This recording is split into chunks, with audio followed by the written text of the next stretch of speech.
KCT second ರೌಂಡ್ಗೆ ಯಾರೆಲ್ಲ weight ಮಾಡ್ತಾ ಇದ್ರಿ ನಿಮ್ಮೆಲ್ಲರಿಗೂ ಕೂಡ KE ಕಡೆಯಿಂದ ಗುಡ್ ನ್ಯೂಸ್ ಅಂತ ಹೇಳ್ಬೋದು. ಸೊ ಆಲ್ಮೋಸ್ಟ್ ಫಸ್ಟ್ ರೌಂಡ್ ಮುಗ್ದು ತುಂಬಾ ದಿನ ಆಯಿತು, ಇನ್ನೂ ಕೂಡ ಸೆಕೆಂಡ್ ರೌಂಡ್ ಬಗ್ಗೆ ಏನು ಅಪ್ಡೇಟ್ ಬಂದಿಲ್ವಲ್ಲ.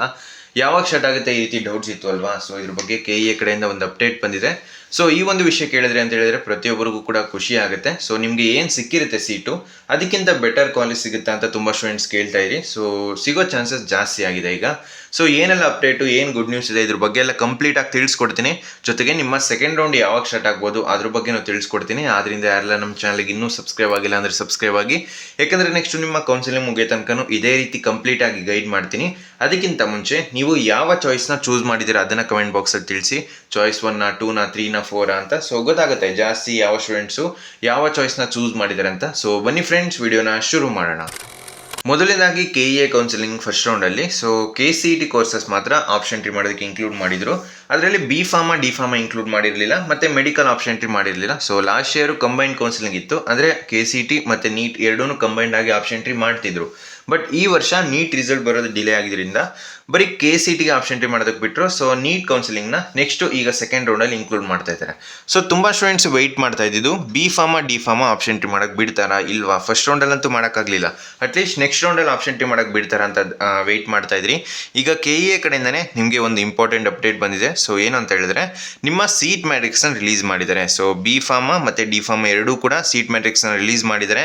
ಸೊ ಇದರಲ್ಲಿ KCET ಸ್ಟೂಡೆಂಟ್ಸ್ಗೆ ಏನು ಗುಡ್ ನ್ಯೂಸ್ ಅಂತ ಹೇಳಿದ್ರೆ, ಈಗ B.Pharma D.Pharma ಯಾರು ಜಾಯಿನ್ ಆಗಬೇಕು ಅಂತ ಅಂದ್ಕೊಂಡಿದ್ರು, ಸೊ ಅವರು ಈಗ B.Pharma D.Pharma ಆಪ್ಷನ್ ಎಂಟ್ರಿ ಮಾಡೋಕ್ಕಾಗಿರಲಿಲ್ಲ ಈಗ ಯಾವಾಗ ಫಸ್ಟ್ ರೌಂಡಲ್ಲಿ.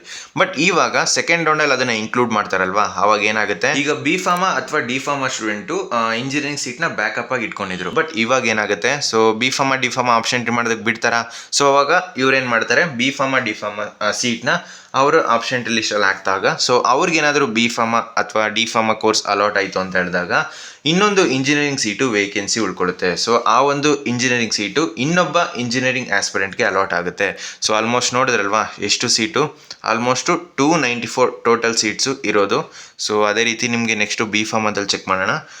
ಸೊ ನೀವು ಈ ಒಂದು PDF ಬೇಕು ಅಂತ ಹೇಳಿದ್ರೆ ಜಸ್ಟು ನಮ್ಮ ವಾಟ್ಸಪ್ ಚಾನಲ್ಗೆ ಜಾಯಿನ್ ಆಗಿ. ಸೊ ನೀವು ಈಗ B.Pharmaದಲ್ಲಿ ನೋಡ್ತಾ ಇರ್ಬೋದು ಎಷ್ಟು ಸೀಟ್ಸ್ ಇದೆ ಅಂತ, ಆಲ್ಮೋಸ್ಟು 1800 ಸೀಟ್ಸ್. ಸೊ ಈ ಆಲ್ಮೋಸ್ಟ್ ಅದರಲ್ಲಿ 200, ಇದರಲ್ಲಿ 1800 ಅಂದರೆ ಆಲ್ಮೋಸ್ಟ್ 2000 ಸೀಟ್ಸ್ ತನಕ. ಮತ್ತು ಈಗ ನೆಕ್ಸ್ಟು ಯಾರಿಗೆಲ್ಲ ಸೀಟ್ ಸಿಕ್ಕಿರಲಿಲ್ಲ ಅವ್ರಿಗೆ ಹೊಸದಾಗಿ ಸೀಟ್ ಸಿಗೋ ಚಾನ್ಸಸ್ ಇದೆ. ಬಟ್ ನಿಮ್ಮ ಆಪ್ಷನ್ ಎಂಟ್ರಿ ಲಿಸ್ಟು ಕರೆಕ್ಟ್ ಆಗಿರಬೇಕು. ಸೊ ಆಲ್ರೆಡಿ ನೀವು ಇಂಜಿನಿಯರಿಂಗ್ ಕೋರ್ಸಸ್ಗೆ ಮತ್ತು ಕೆಲವೊಂದು KCET ಕೋರ್ಸಸ್ಗೆ ಆಲ್ರೆಡಿ ಫಸ್ಟ್ ರೌಂಡಲ್ಲಿ ಆಪ್ಷನ್ ಎಂಟ್ರಿ ಮಾಡಿರ್ತೀರಲ್ವಾ. ಸೊ ನೀವು ಈಗ ಸೆಕೆಂಡ್ ರೌಂಡಲ್ಲಿ ಹೊಸದಾಗಿ ಕಾಲೇಜ್ನ ಆ್ಯಡ್ ಮಾಡೋದಕ್ಕಾಗಲ್ಲ.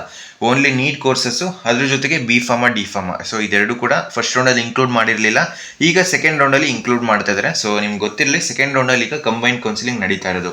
ಸೊ ನೀವು ಕರೆಕ್ಟಾಗಿ ಈಗ ಫಸ್ಟ್ ರೌಂಡಲ್ಲಿ ಯಾರೆಲ್ಲ ಆಪ್ಷನ್ ಎಂಟ್ರಿ ಮಾಡಿರ್ತೀರಾ, ನೀವು ಕರೆಕ್ಟಾಗಿ ಆಪ್ಷನ್ ಎಂಟ್ರಿ ಮಾಡಿದ್ರಿ ಅಂದರೆ ಕಟ್ ಆಫ್ನೆಲ್ಲ ರೆಫರೆನ್ಸ್ ಆಗಿ ಇಟ್ಕೊಂಡು ಆದಷ್ಟು ಜಾಸ್ತಿ ಕಾಲೇಜ್ನ ಆ್ಯಡ್ ಮಾಡಿದ್ರಿ ಅಂತ ಹೇಳಿದ್ರೆ, ಈಗ ನಿಮಗೆ ಸೆಕೆಂಡ್ ರೌಂಡಲ್ಲಿ ನಿಮ್ಮ ರ್ಯಾಂಕ್ ತಕ್ಕಂತೆ ಬೆಸ್ಟ್ ಕಾಲೇಜ್ ನಿಮಗೆ ಸಿಗ್ತಾ ಹೋಗುತ್ತೆ. ಬಟ್ ನೀವು ಆಪ್ಷನ್ ಎಂಟ್ರಿ ಕರೆಕ್ಟಾಗಿ ಮಾಡಿರಬೇಕು. ಅಕಸ್ಮಾತ್ ನೀವೀಗ B.Pharma D.Pharma ಆಸ್ಪಿರೆಂಟ್ ಆಗಿದ್ರೆ ಅಥವಾ ನೀಟ್ ಕೋರ್ಸಸ್ನ ಆಪ್ಷನ್ ಎಂಟ್ರಿ ಮಾಡಬೇಕು ಅಂತ ಅಂದ್ಕೊಂಡಿದ್ರೆ, ನೀವು ಈಗ ನೆಕ್ಸ್ಟು ಸೆಕೆಂಡ್ ರೌಂಡಲ್ಲಿ ಕರೆಕ್ಟಾಗಿ ಆಪ್ಷನ್ ಎಂಟ್ರಿ ಮಾಡಿದ್ರಿ ಅಂತ ಹೇಳಿದ್ರೆ ಖಂಡಿತ ನಿಮಗೆ ಬೆಸ್ಟ್ ಕಾಲೇಜ್ ಸಿಗ್ತಾ ಹೋಗುತ್ತೆ ಅಕಾರ್ಡಿಂಗ್ ಟು ಯುವರ್ ರ್ಯಾಂಕ್. ಓಕೆನಾ. ಸೊ ಈಗ ನಿಮ್ಮ ರ್ಯಾಂಕ್ ಚೆನ್ನಾಗಿತ್ತು ಅಂತ ಹೇಳಿದ್ರೆ ನಿಮಗೆ ಖಂಡಿತ ಚೆನ್ನಾಗಿರೋ ಕಾಲೇಜ್ ಸಿಗೋ ಚಾನ್ಸಸ್ ಇದೆ. ಬಟ್ ಅದೆಲ್ಲ ಡಿಪೆಂಡ್ ಆಗಿರೋದು ಎಷ್ಟು ಜನ ಆ ಒಂದು ಕಾಲೇಜ್ನ ಅವರ ಆಪ್ಷನ್ ಎಂಟ್ರಿ ಲಿಸ್ಟಲ್ಲಿ ಆ್ಯಡ್ ಮಾಡಿರ್ತಾರೆ ಮತ್ತು ಎಷ್ಟು ವೇಕೆನ್ಸಿ ಉಳ್ಕೊಂಡಿರುತ್ತೆ, ಇದೆಲ್ಲ ಮ್ಯಾಟ್ರ್ ಆಗುತ್ತೆ. ಈಗ ಇಂಜಿನಿಯರಿಂಗ್ ಸ್ಟೂಡೆಂಟ್ಸ್ಗೆ ಇದರಿಂದ ಏನು ಗುಡ್ ನ್ಯೂಸ್ ಅಂತ ಹೇಳಿದ್ರೆ, ಸೊ ಕೆಲವೊಬ್ರು ಈಗ ಏನು ಮಾಡಿರ್ತಾರೆ, ನಿಮ್ಗೆ ಆಲ್ರೆಡಿ ಹೇಳಿರೋ ಹಾಗೆ ಮೆಡಿಕಲ್ ಸ್ಟೂಡೆಂಟ್ಸು ಮತ್ತು B.Pharma D.Pharma ಸ್ಟೂಡೆಂಟ್ಸು ಮತ್ತು ಕಾಮೆಡ್ಗೆ ಸ್ಟೂಡೆಂಟ್ಸ್ ಏನು ಮಾಡಿರ್ತಾರೆ, ಇಂಜಿನಿಯರಿಂಗ್ ಸೀಟ್ನ ಬ್ಯಾಕಪ್ ಆಗಿ ಇಟ್ಕೊಂಡಿರ್ತಾರೆ ಅಥವಾ ಬೇರೆ ಯಾವುದೋ KCET ಕೋರ್ಸ್ನ ಬ್ಯಾಕಪ್ ಆಗಿ ಇಟ್ಕೊಂಡಿರ್ತಾರೆ.